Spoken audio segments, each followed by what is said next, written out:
प्रारंभी विनती करू गणपती, विद्यादया सागरा. अज्ञानत्वहरो निशुद्धमतिते, आराध्य मोरेश्वरा. चिंता क्लेश दरिद्र दुःख अवघे, देशांतरा पाठवी. हेरंबा गणनायका गजमुखा, भक्ता बहुतोषवी. मंगलमूर्ती मोरया. अलंकापुरी पुण्यभूमी पवित्र, तिथे नांदतो ज्ञानराजा सुपात्र. तया आठवीता महापुण्यराशी, नमस्कार माझा सद्गुरु ज्ञानेश्वरासी. ज्ञानेश्वर महाराज की जय.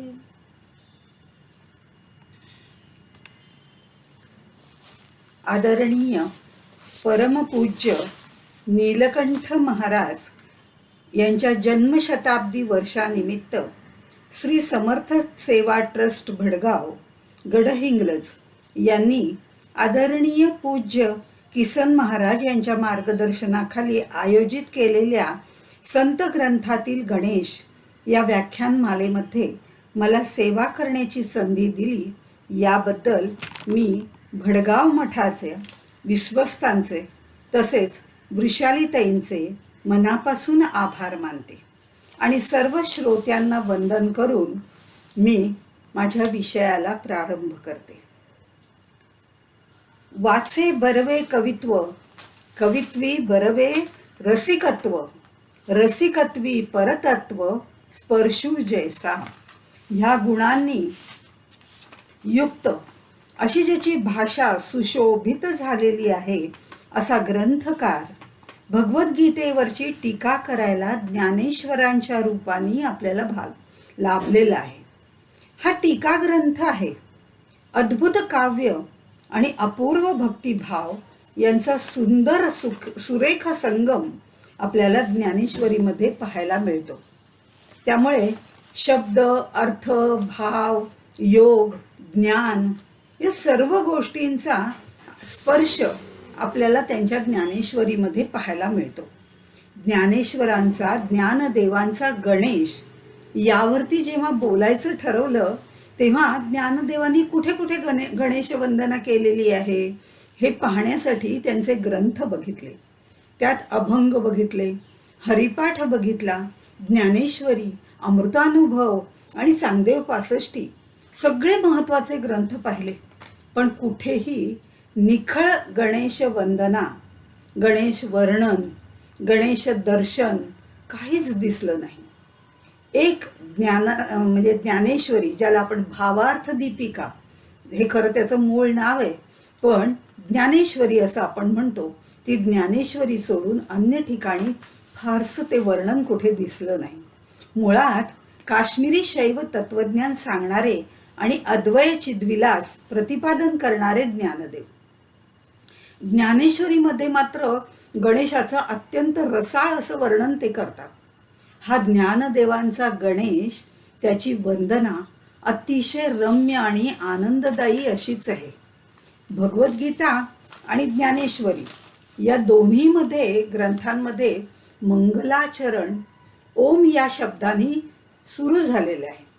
त्यामुळे परब्रह्म स्वरूप नमन त्याच्यामध्ये आहेच, पण ओम नमो जी आद्या हे नमस्कार स्वरूप सुद्धा वंदन आहे. म्हणजे 2 in 1 त्याच्यामध्ये त्यांनी केलेलं आहे.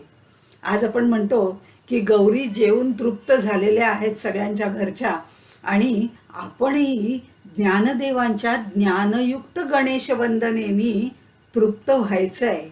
हे आपल्याला दोन्ही गोष्टीतनं 2 in 1 करायचंच आहे. हे ज्ञानाचं तृप्तपण आणि ते भोजनाचं तृप्तपण, हे दोन्ही आपल्याला साध्य करायचं आहे. त्यातलं एक तर साध्य झालं, पण आता दुसरंही साध्य करूया. इथे ओम नमो जी आद्या वेद प्रतिपाद्या जय जय स्वसंवेद्या आत्मरूपा. ओम नमो जी आद्या, ह्या आद्याला नमस्कार केलेला आहे. ज्याला आरंभ नाही त्याला आदी असं म्हटलं जातं. आपण सगळे आरंभ आणि अंत असलेल्या विश्वामध्ये राहतो. जेव्हा आपल्याला आपल्या दृष्टीने जर बघितलं तर काहीही माहिती नव्हतं, तेव्हाही ते होतं, आताही ते आहे, असं सदा असतची असे, असं ते परब्रह्म आहे. त्या निर्गुण निराकाराला नमन करून ज्ञानेश्वरीची सुरुवात त्यांनी केलेली आहे. खरं जर पाहिलं तर सर्वसाधारणपणे ग्रंथारंभ जेव्हा केला जातो त्यावेळेला 3 प्रकारांनी नमन केलं जातं.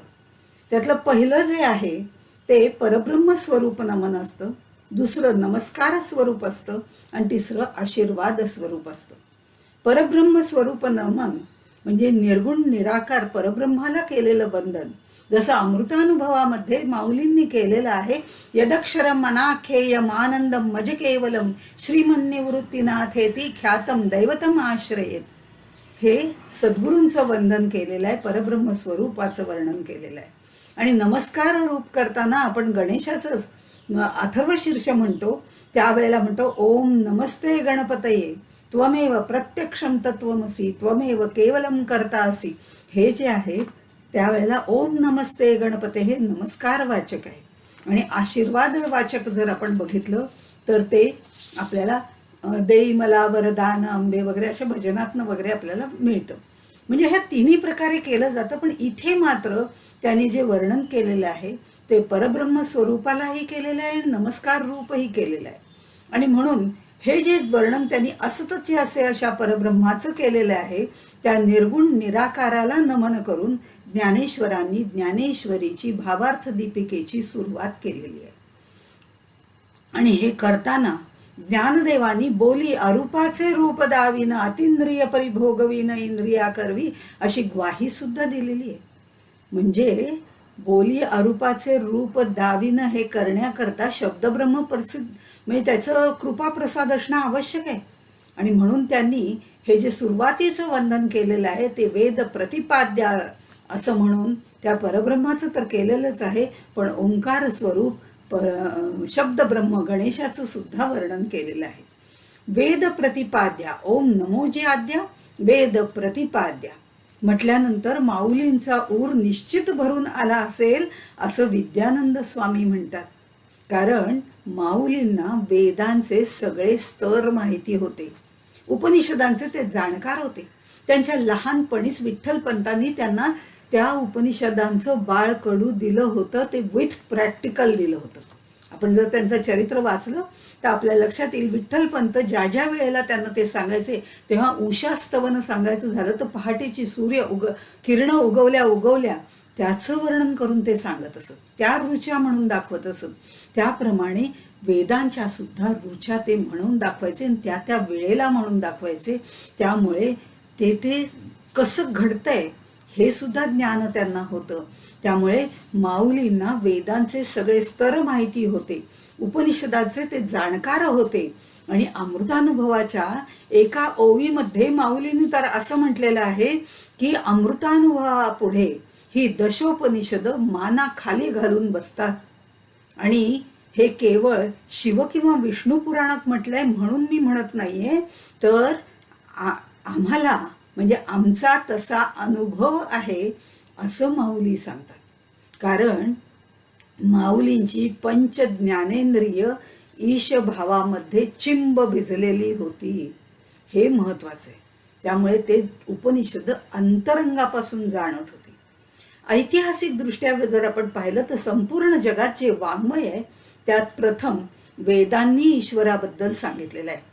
वेदांनी ज्याचं प्रतिपादन केलेलं आहे ते वेद प्रतिपाद्या. परमात्मा हा वेदांचा प्रतिपाद्य विषय आहे. त्याची महती, त्याच्या विश्वाशी असलेला त्याचा संबंध, त्याच्या प्राप्तीचा मार्ग वेदांनी उलगडून दाखवलेला आहे. जसं म्हणून तो वेद प्रतिपाद्य आहे. आणि त्याचा जय जयकार केलेला आहे. जय जय अशी द्विरुक्ती केलेली आहे की ज्यामुळे ईश्वर भाव वाढतो, उत्साह वाढतो. इथे देवाचा जय व्हावा असं त्यातला अर्थ नाहीये, तर माझ्यातील ईश तत्व जे आहे ते जागृत होणं महत्वाचं आहे. आणि ते जागृत होताना तो भाव आपल्या मनामध्ये यावा लागतो. आणि ईश्वर तर जय पराजयाच्या अगदी परे आहे, द्वैताच्या परे आहे. आपण जय रघुवीर समर्थ असं म्हटलं तर तेवढा उत्साह येत नाही, तेवढा जोश येत नाही, तेवढी भावना व्यक्त होत नाही. पण जय जय रघुवीर समर्थ असं म्हटलं की त्या भावना प्रगट होतात, तो जोश प्रकट होतो आणि भावनेसहित नमस्कार केला जातो. म्हणून जय जय स्वसंवेद्या अशी द्विरुक्ती त्यांनी केलेली आहे. आता मी जिवंत आहे ही जाणीव आत्मप्रचिती आहे, ती स्वसंवेद्य आहे. ते सिद्ध करायला दुसरं काहीही लागत नाही. खरी कशाची आवश्यकताच नसते मी जिवंत आहे हे सांगायसाठी. अर्थात पेन्शन हवी असेल तर मात्र हयातीचा दाखला द्यावा लागतो, हे मान्य आहे, तो व्यवहार आहे. पण मुळात त्याची आवश्यकता नाही, कारण त्याची जाणीव, त्याची संवित ही स्वयंभू आहे. ती जाणीव, ते स्पंदन ज्या तत्वात आहे तीच शक्ती आपल्यामध्ये आहे. ते स्वसंवेद्य जे बाहेर ब्रह्मांडात आहे तेच आपल्या अंतरंगात आहे. आणि ते आपल्या अंतरंगात आहे ते कशावरनं, तर त्याच्यामध्ये ज्या शक्ती आहेत, आज्ञानम, आज्ञा करण्याची शक्ती. इंद्रियांना पाणी पी, हातात घे, ठेव, उठ, बस, ही आज्ञा करण्याची शक्ती त्याच्यामध्ये आहे, ते आज्ञानम.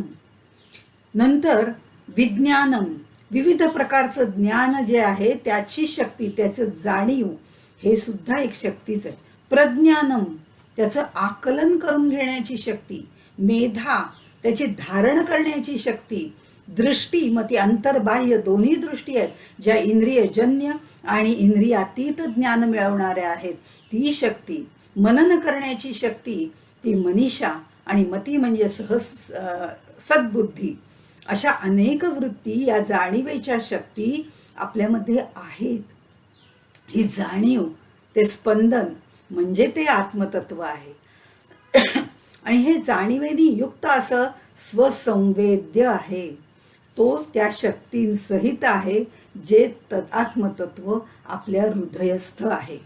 म्हणून हे निर्गुण निराकार परब्रह्म स्वसंवेद्य अशा परब्रह्माचं वर्णन झाल्यानंतर, त्याचं नमन झाल्यानंतर ज्ञानेश्वर माऊली गणेशाचं वंदन करते. देवा तूची गणेशू सकल मती प्रकाशू, म्हणे निवृत्ती दासू अवधारी जो. परब्रह्माचं वंदन झाल्यानंतर माऊली सगुण गणेशाचं वर्णन करते. अव्यक्ताचं वर्णन केलंय हे सांगताना ते त्याच्या हृदयातून बाहेर पडतंय. तो उमाळा बाहेर पडतोय हृदयातून, कारण ते हृदयस्थ आहे, त्यामुळे हृदयातून उमाळा बाहेर पडतोय. आणि सामान्य जनांच्या दृष्टीने, आमच्यासारख्यांच्या दृष्टीने बघितलं तर ते तत्व खूप दूर आहे, ते जवळही ना दूरी, असं त्याचं वर्णन केलं जातं. मग हे सगुण जे आहे ते आपल्या आतच आत्मतत्व आहे, मग ते आपल्या जवळच आहे. आणि त्यामुळे ते जवळ असलेलं, गणेश रूपाने असलेलं ते जे तत्व आहे ते सांगताना त्यांच्या मनामध्ये जिव्हाळा निर्माण होतो. धर्माधारे वर्तावे असं सांगणारी माऊली इथे जनरीतीप्रमाणे गणेशाचं वंदन करते. सगुण आणि निर्गुण अशा दोन्हीचं वर्णन त्यांनी केलेलं आहे, नमन त्यांनी केलेलं आहे. आता आपल्या जीवनामध्ये, आपल्या विश्वामध्ये सुद्धा सगुण आणि निर्गुण असे दोन भाग आहेतच. विश्वात सुद्धा ते आहेत. आपण जेव्हा विठ्ठल विठ्ठल विठ्ठल असं म्हणतो तेव्हा ते निर्गुण असतं.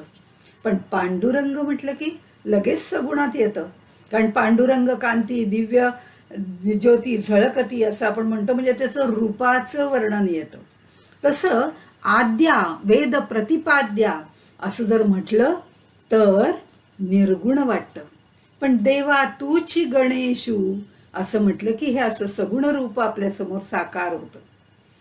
महत्वाचं कारण हे आहे, हे सांगण्यामागचं, की वैश्विक चैतन्याची जी किरणं वरून खाली येत असतात आणि प्राकृतिक चैतन्याची किरणं खालून वर जात असतात, ही दोन्ही किरणं जिथे एकत्र मिळतात त्याला हिरण्यगर्भ म्हणतात, असं विद्यानंद स्वामींनी आपल्यासाठी अगदी सोपी अशी हिरण्यगर्भाची व्याख्या करून दिलेली आहे. आणि ह्या हिरण्यगर्भ जिथे म्हणतो ना आपण, दोन्ही खालून वर आणि वरून खाली येणारी जी वैश्विक आणि प्राकृतिक किरणं जिथं एकमेकांना भेटतात तो हिरण्यगर्भ, आणि त्याची देवता गणेश आहे. हे महत्वाचं आहे. आता हे वरून खाली येणारी किरण, वरून खालून वर जाणारी किरणं, तर मी नेहमी एक उदाहरण बायकांसाठी देते विशेषतः. कारण आपण भरताचं वांग भाजतो पहा, वांग असं बरोबर असतं गोल ब्रह्मांड, त्याच्यावरती एक देठ असतं हिरव्या रंगाचं, त्या वांग्याच्या वरती त्याला ना 5 असे हे असतात देठाला घट्ट धरण्याकरता, हे पंचतत्व, आणि त्याच्यावरती ते देठ असतं. ते हे देठ जर त्यातनं बाहेर काढलं तर वांग्याच्या वरती बरोबर एक पांढरा ठिपका दिसतो, तो म्हणजे हिरण्यगर्भ. आपल्याला स्वयंपाक करताना सुद्धा हिरण्यगर्भ पाहता येतो, तो असा. कारण खाली सगळं ब्रह्मांड आहे आणि हे वरचं जे आहे कवच ते काढलं की ते हिरण्यगर्भ आहे आणि ती देवता आहे. आणि मग हे सांगण्यामागचा विचार वेगळा आहे. मी आहे ही जाणीव मन बुद्धी प्राण या देहाधिष्ठित आहे. हे कार्य करणारी जी शक्ती आहे ती चैतन्य शक्ती आहे. देह जड आहे आणि चैतन्य शक्तीचं हे कार्य जे आहे ते जड देहामुळे चैतन्य शक्ती व्यक्त करू शकते. जड देह आणि चैतन्य शक्तीमुळे तो कार्यरत होतो. देह सगुण आहे, हा गणेशू सगुण आहे, प्रकृती आहे. आणि चैतन्य शक्ती निर्गुण आहे, तो निर्गुण म्हणजे ओंकार स्वरूप निर्गुण महागणपती आहे. हे दोन्ही एकवटले, खालून वर जाणारी किरण आणि वरून खाली येणारी किरण, हे दोन्ही एकवटले असा हा हिरण्यगर्भ आहे. तिथे मतिप्रकाश देणारा गणेश बसलेला आहे. आता देवा तीच गणेशू, हा गण म्हणजे समुदाय. माणसाचं शरीर सुद्धा संघात आहे, अवयवांचा समूह आहे, संघ आहे. मनामध्ये वृत्तींचा संघ आहे, समुदाय आहे. या गणांचा जो स्वामी आहे तो गणांचा ईश, म्हणजे त्याच्यावर ईशन करणारा त्या गणेशाला वंदन केलेलं आहे. विश्वातलं तसं शरीरातलं चैतन्य तोच आहे. सर्व इंद्रियांचा स्वामी प्रसन्न असेल तरच इंद्रियांवर ताबा मिळवणं साधकाला शक्य होतं आणि ते साधनेमध्ये आवश्यक असतं. म्हणून हा मतिप्रकाश देणारा गणेशू महत्वाचा आहे. किती वरच्या स्तरावरनं माऊलींनी सगळा विचार केलेला आहे. साधक आणि सिद्धत्वापर्यंत पोचायचंय, साधकांचा विचार त्यांनी केलाय. कारण त्या अवस्थेतून सिद्धकात बद्ध मुमुक्षांचा आमच्यासारख्यांचा विचार नाहीये हा. त्यामुळे हा कळायलाही अवघड आहे, हे मान्य आहे. पण ते समजून शब्दरूपाने घ्यायला काय हरकत आहे, कारण ते शब्द ब्रह्माचं वर्णन आहे. हा जो गणेश आहे तो सकल मतिप्रकाशू आहे, तो ज्ञानरूप आहे. ज्ञानमय म्हटलेलं नाही बरं का. ज्ञानमय म्हटलं की मय म्हणजे शब्दाला सीमा आली, सीमितता आली, मर्यादा आली. तो ज्ञानरूपच आहे. ती ज्ञ शक्ती अमर्याद आहे, तोच ज्ञान आहे. त्यामुळे यो बुद्धे परस्तस्तु सहा, ते बुद्धीच्या पलीकडे ते तत्व आहे. आणि शिवाय इंद्रियांनी पराण्याहू म्हणजे इंद्रियांच्या सुद्धा अतीत आहे. इंद्रियांच्या पलीकडे असलेलं मन आणि मनाच्या पलीकडे असलेली बुद्धी आणि बुद्धीच्या पलीकडे असलेलं ते तत्व, तिथपर्यंत जाण्यासाठी शक्ती पुरवणारा मतिप्रकाश देणारा हा गणेशू आहे, प्रकाशित करणारा आहे. म्हणजे हा खालून वर जायचा जो प्रवास साधकाला करायचा आहे, स्थूलातून सूक्ष्माचा प्रवास करायचा आहे, त्याच्यासाठी मती देणारा मतिप्रकाशू आहे. आणखीन एक गोष्ट, आपण एखाद्या ठिकाणी कार्यक्रमाला गेलो आणि तिथे गेल्यावर कोणी ओळखलंच नाही, आपल्याला कसं तरीच वाटतं नाही का. आता कुठेतरी गेल्यावर कोणीतरी आपल्याला ओळखलंच पाहिजे असा अट्टहास कशासाठी पाहिजे, पण असतो, तो माणसाचा स्वभाव असतो. आणि खरं जर म्हटलं तर संत सांगतात, अरे अजून तूच तुला ओळखलं नाही, लोक काय तुला ओळखणार. हा भाग वेगळा आहे, पण आमच्यासारख्या बद्ध मुमुक्षूला कोणीतरी ओळखावं असं वाटतं. तसंच परब्रह्माचं सुद्धा झालं. परब्रह्म जेव्हा स्पंदन झालं, त्याच्यात शबलत्व आलं, तेव्हा परमात्मा स्वरूपाला सुद्धा असं वाटलं की कोणीतरी मला जाणलं पाहिजे, कोणीतरी मला ओळखलं पाहिजे, आणि हे जाणल्याशिवाय त्याला चैन पडेना. हा आनंद स्वरूप होता खरा, हा ज्ञ स्वरूप होता, पण हा आनंद भोगायसाठी त्याला लीला करावीशी वाटली आणि आपलाच आपण त्यांनी निर्माण केला. दोनपणाने आनंद भोगावा लागतो, एकट्याने आनंद भोगता येत नाही. ही जाणीव त्याला वेदांनी करून दिली, आणि ती जाणीव म्हणजे आत्मस्वरूप, त्याचंच स्वरूप आहे. हे जे आमच्यामध्ये परब्रह्माचा अंश म्हणतो ते त्याचंच आत्मस्वरूप आहे.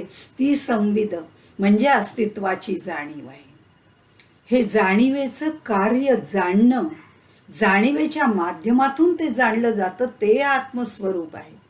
ह्या स्वतःच्या अंतरंगातील अंतरात्म्यातील चैतन्य जाणणं हे स्वसंवेद्यत्व आहे, आणि ते गणेशाचं मूळ स्वरूप आहे, जे ज्ञानदेवांनी वर्णन केलेलं आहे. आता आत्मस्वरूप स्वसंवेद्य आहे. खरं म्हणजे स्वसंवेद्य ही जी संकल्पना आहे ना, ती साहित्यातली काव्यशास्त्रातली संकल्पना आहे. त्याचा संबंध रसास्वादाशी आहे. ज्ञानदेवांना आत्मस्वरूप ज्याप्रमाणे शास्त्रीय ज्ञानाचा विषय आहे, तसाच तो रसास्वादाचा विषय सुद्धा आहे, हे आपल्याला पटवून द्यायचं आहे. असं डॉक्टर सदानंद मोऱ्यांच्या पुस्तकात मी वाचलं. शास्त्राचं ज्ञान आणि रसास्वाद हे दोन्हीही शब्दातून व्यक्त करता येतं, म्हणून शब्द ब्रह्माचं हे वर्णन आहे असं म्हणायला हरकत नाही. कारण आम्ही ज्या वेळेला एखादी गोष्ट शब्द पांडित्याने शिकतो, नंतर त्याची अनुभूती घेतो, त्याचा अनुभव घेतो, त्या अमृताचा अनुभव घेतल्यानंतर आम्हाला जो स्वाद मिळत राहतो, आम्ही अनुभव घेतल्याची आठवण वारंवार आम्हाला होत राहते, ते आमच्या मनामध्ये बिंब प्रतिबिंब सारखं पडत राहतं, तो जो आहे तो स्वाद आहे. त्यामुळे रसास्वाद हाही तितकाच महत्वाचा आहे. म्हणून ते म्हणतात, हे शब्द ब्रह्म अशेष, तेची मूर्ती सुवेश, तेथ वर्ण वपू निर्दोष मिरवीत असे. ज्ञानदेव हे प्रतिभा संपन्न असल्यामुळे त्यांना दिसणारा हा सगुण गणेश, त्याचा जो देह आहे, हा देह सारस्वत रूपाने साहित्याच्या रूपातनं त्यांनी प्रगट केलेला आहे. परब्रह्म ओंकार स्वरूप आहे, आणि परब्रह्माचं पहिलं साकार स्वरूप म्हणजे ओम आहे. ओम हा शब्द आहे, म्हणून ते शब्द ब्रह्म आहे. ओंकाराच्या शब्द ब्रह्मातनं सृष्टी निर्माण झालेली आहे, आणि शब्दाद्वारे सगळं ज्ञान होतं. हे मती ज्या बुद्धीला कळतं, त्याच्या प्रकाशाने ते ज्ञानाला कळतं, आणि शब्दाद्वारे वाङ्मय निर्मिती होते. आणि वाङ्मय निर्मिती ही संस्कृतीचा कणा आहे.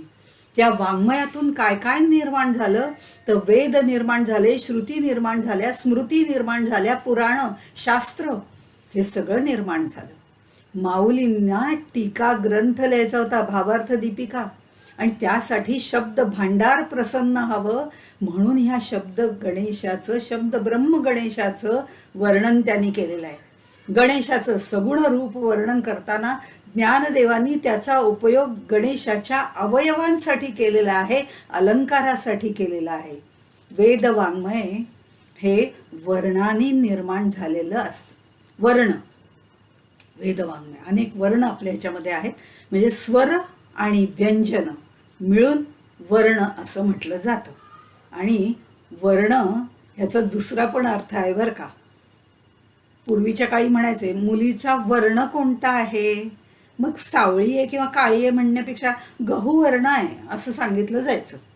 हा सुद्धा वर्णाचा एक अर्थ आहे, वर्ण कोणता आहे. आता रामाचा सुद्धा निळा सावळा राम, घनश्याम श्रीकृष्ण, कर्पूर गौर शंकर, तसा गणपतीचा लालसर गुलाबी रक्तिमा हा लज्जेचा रक्तिमा आहे, प्रेमाचा रंग आहे. एक सहज गोष्ट आठवली म्हणून सांगते.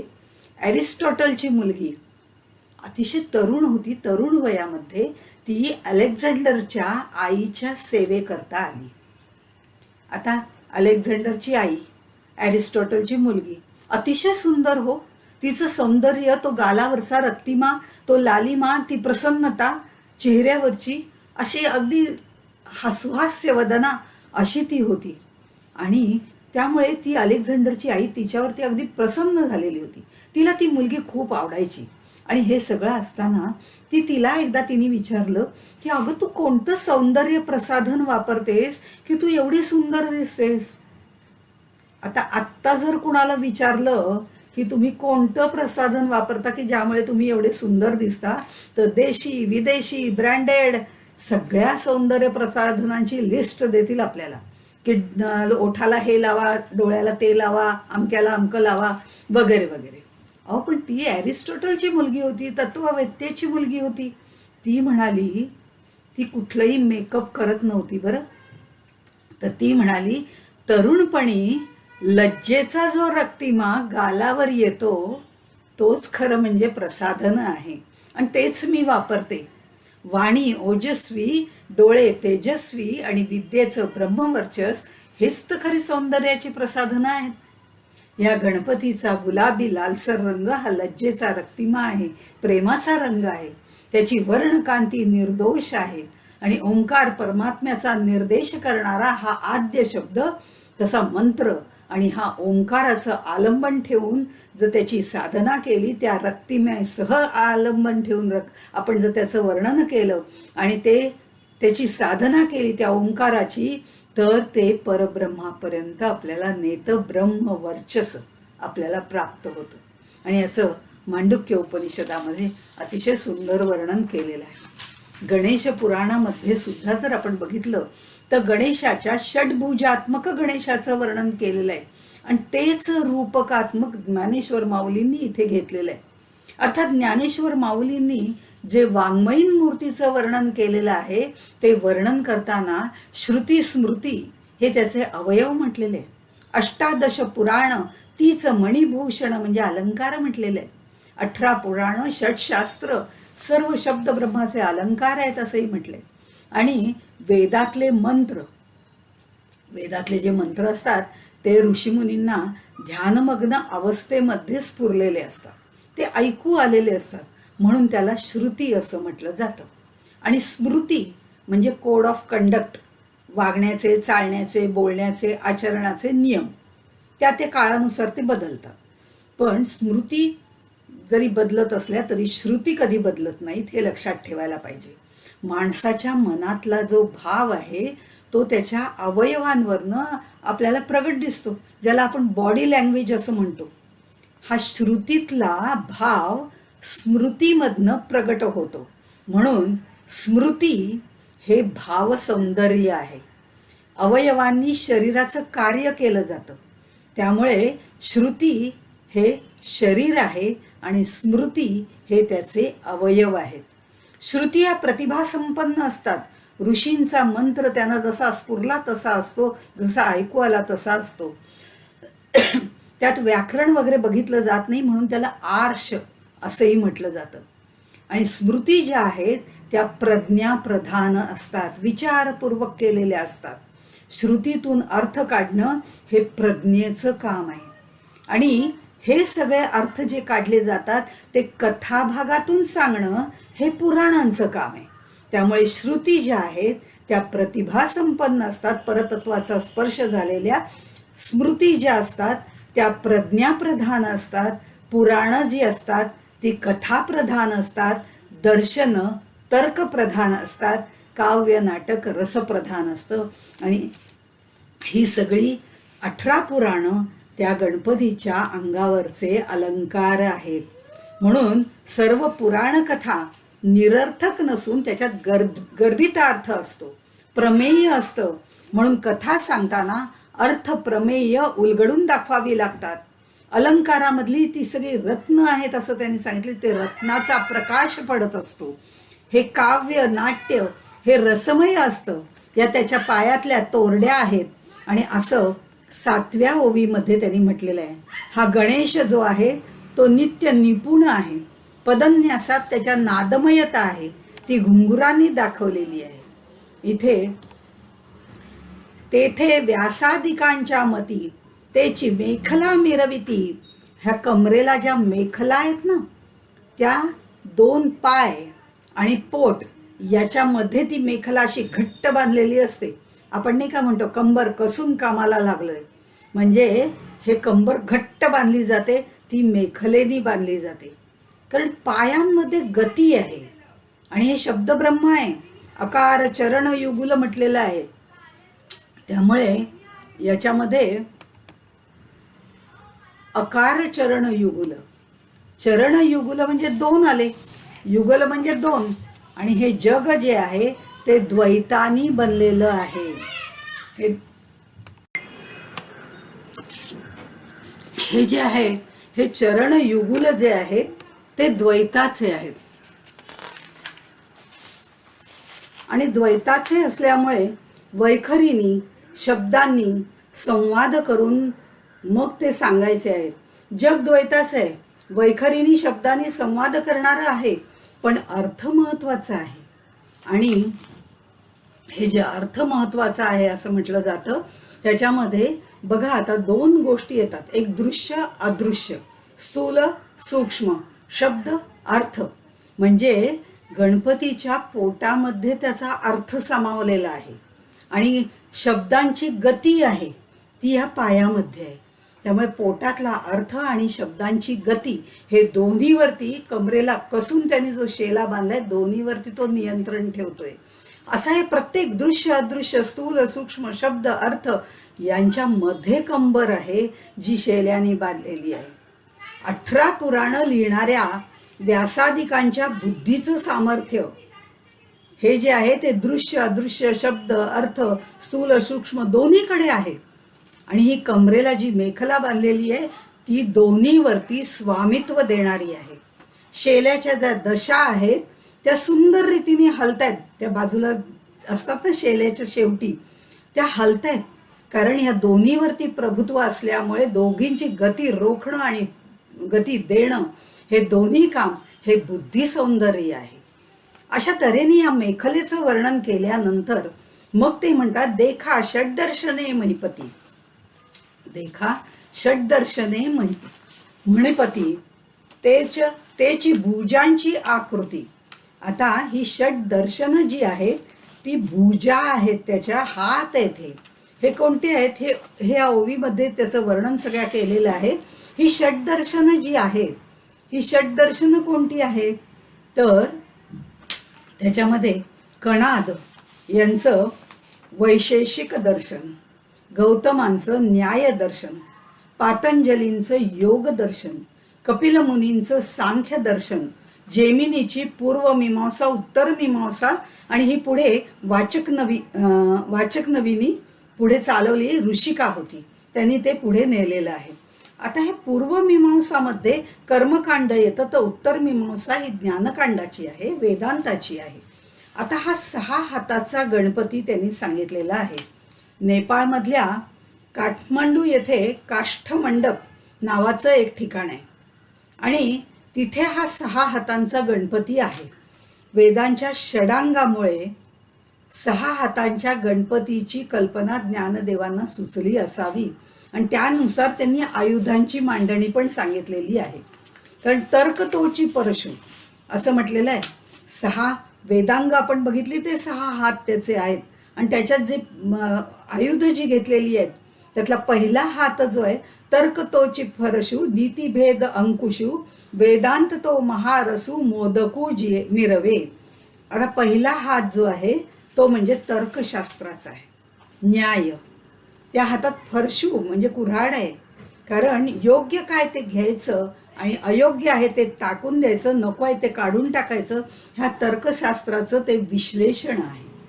आणि या तर्कशास्त्रामध्ये सुद्धा जर आपण बघितलं, न्यायशास्त्र तर्कशास्त्र याच्यामध्ये जर आपण बघितलं तर शिक्षा म्हणजे आपण जी म्हणतो ती शिक्षा नाही बरं का. शिक्षा म्हणजे उच्चारशास्त्र हे त्याच्यामध्ये येतं, ज्याला आपण फोनेटिक्स असं म्हणतो.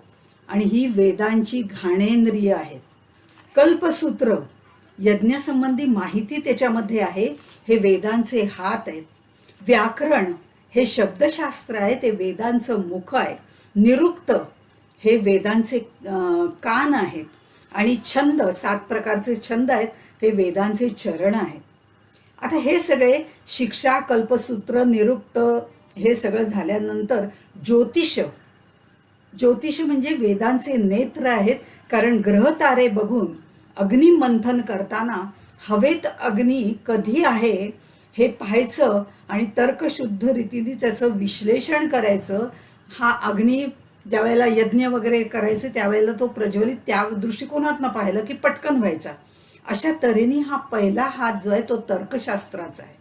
दुसरा हात जो आहे तो नीतिभेद किंवा वैशेषिक दर्शन ज्याला आपण म्हणतो त्याचा आहे. आणि त्या हातामध्ये, त्याच्यामध्ये राजनीतीशास्त्र येतं. त्या हातामध्ये त्यांनी अंकुश घेतलेला आहे. राजनीतीवरती अंकुश ठेवावाच लागतो. पूर्वीच्या काळी जर आपण विचार केला तर राजा राज्य करत असे, पण त्याच्यावर अंकुश ठेवायचं काम ऋषीमुनी करत असत. त्यामुळे राजनीतीवरती अंकुश असणं ब्रह्मसत्तेचा अंकुश ज्याला म्हटलं जातं आणि क्षात्र तेज तिथे प्रज्वलित व्हायचं.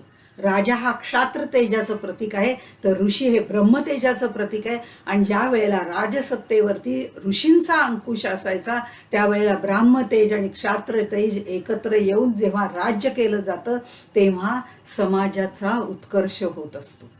असो, तर राजनीतीवरती अंकुश ठेवावाच लागतो. तिसरा हात जो आहे तो वेदांत शास्त्राचा आहे, म्हणजे उत्तर मीमांसा. आणि त्या हातामध्ये मोदक आहे. हा मोदक आनंद देणारा आहे, पण इथे जर विचार केला तर तो ब्रह्मानंद देणारा आहे. कारण वेदांताचा ज्ञानप्राप्ती हा उद्देश आहे, जो माऊलींना आपल्याला इथे सांगावासा वाटतो. कारण अदरवाईज आपण त्या मोदकाचं वर्णन करतोच ना. पुराणांच्या दृष्टिकोनातनं म्हटलं तर मोद हा आनंद आहे, मोद प्रमोद वगैरे असं त्याचं वर्णन केलं जातं. नारळ आणि गूळ, नारळाची स्निग्धता असं वर्णन आपण नॉर्मल कोर्समध्ये जे करतो ते पुराणांतर्गत येतं. कारण पुराणांमध्ये कथा असतात, त्या दृष्टीने त्याचा अर्थ लावला जातो. पण इथे वेदशास्त्र हे वेदांत शास्त्र म्हणजे उत्तर मीमांसा ज्याला म्हटलं जातं तो वेदांत आहे, तो ज्ञानप्राप्तीसाठी आहे. आणि ज्ञानप्राप्तीनंतर मिळणारा जो आनंद आहे तो ब्रह्मानंदाचा आनंद आहे. त्यामुळे तो मोदक जो आहे तो महारसांचा मोदक, एक रस झाल्यावर मिळणारा ब्रह्मानंद आहे.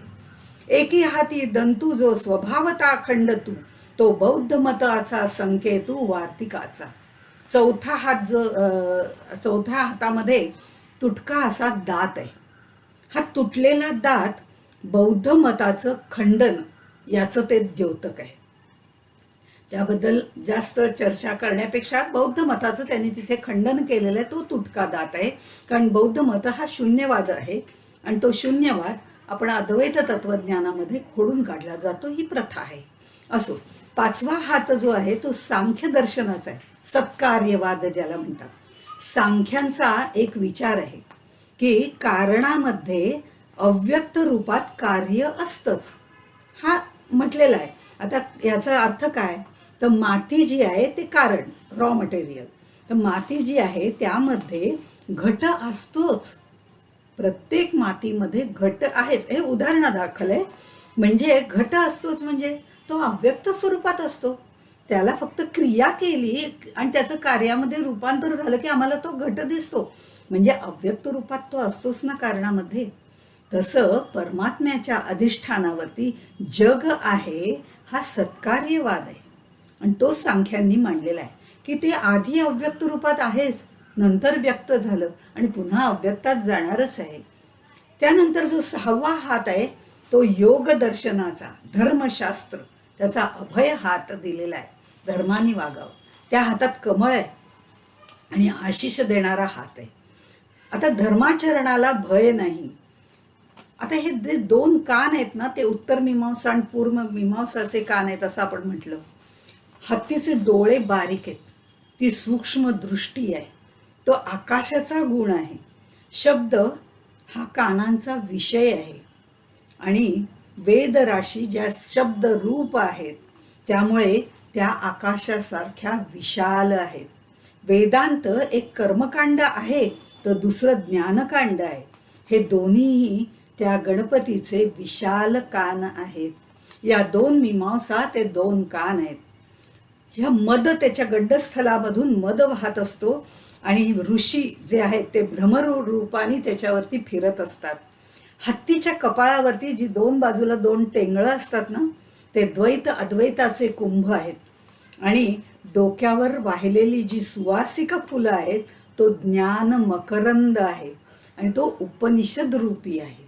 उपनिषद म्हणजे तो मद जो स्त्रवलेला आहे तो त्याच्यावरती फुलं वाहिलेली आहेत आणि तो फुलं वाहिलेली जी आहेत ते निखळ ज्ञानाच्या दृष्टिकोनाने उपनिषद रूपी ती फुलं आहेत. आणि त्याच्यामुळे तो खाली आता जो मद स्त्राव होत आहे त्याच्यातनं हे ऋषी रूप भ्रमर जे आहेत ते तिथे कायम फिरत असतात, कारण ते उपनिषदांचा आधार घेऊन सर्व गोष्टी मानवांना सांगत असतात.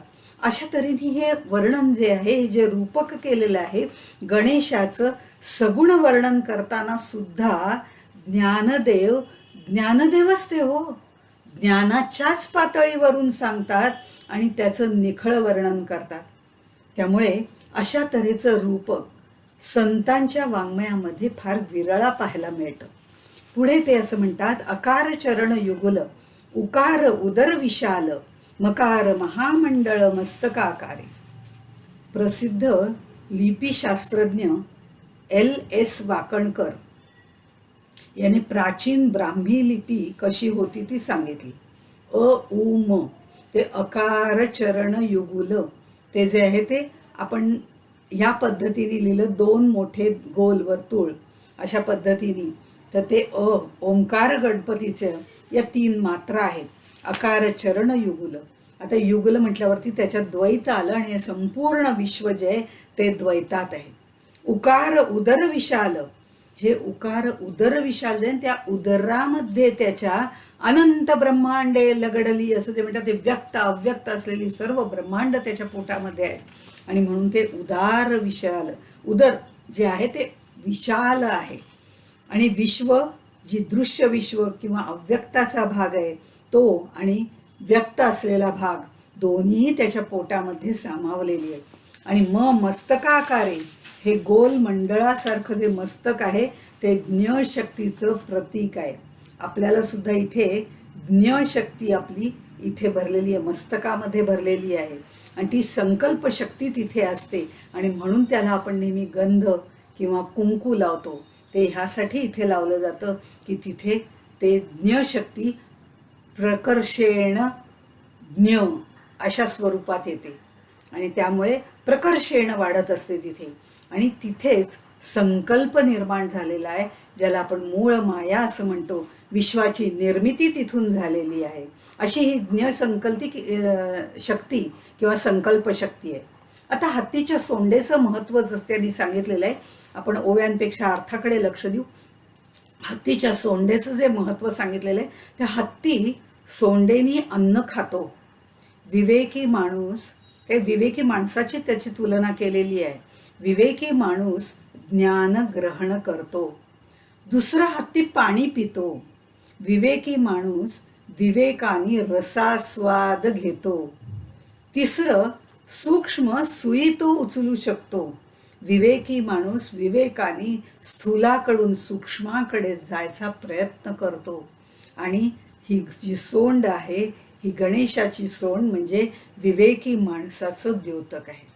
स्थूलातून सूक्ष्माकडे प्रवास करणाऱ्या साधकाचं हे वर्णन आहे. आणि दात, मगाशी आपण बघितलं, दाताचं वर्णन वेगळ्या पद्धतीने बघितलं, षट दर्शनाच्या अंगातून पाहिलं. पण दात म्हणजे संवादाचं प्रतीक आहे. सम्यकवाद, संवाद, एखाद्या विषयाचा सर्वांगीण विचार करून परस्पर विरुद्ध मतं असतील त्याच्यामध्ये, पण ती परस्पर विरुद्ध मतं संवादातून एकत्र करून एकमत होणं म्हणजे संवाद आहे. समर्थ म्हणतात, तुटे वाद संवाद तो हितकारी. हे जे आहे ना, तो संवाद आहे.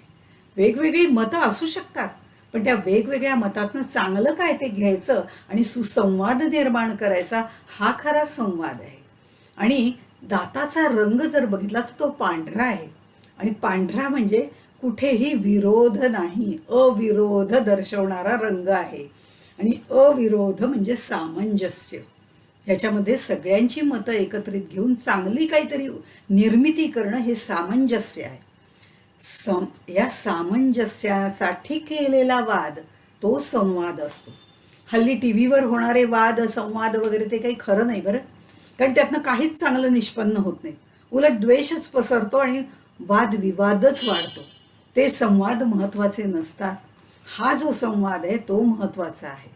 आणि असं ज्ञानेश्वरांनी शब्दब्रह्म गणेशाचं स्तवन खूप विस्तृत रीतीने केलेलं आहे. कारण हा बुद्धिदाता गणेशू आहे, शब्दब्रह्म गणेशू आहे. आणि या सारस्वताच्या वेलीवर म्हणजे ज्ञानेश्वरीच्या वेलीवरती ही वेल बहरून येण्यासाठी हे शब्दब्रह्म प्रसन्न होणं महत्वाचं आहे.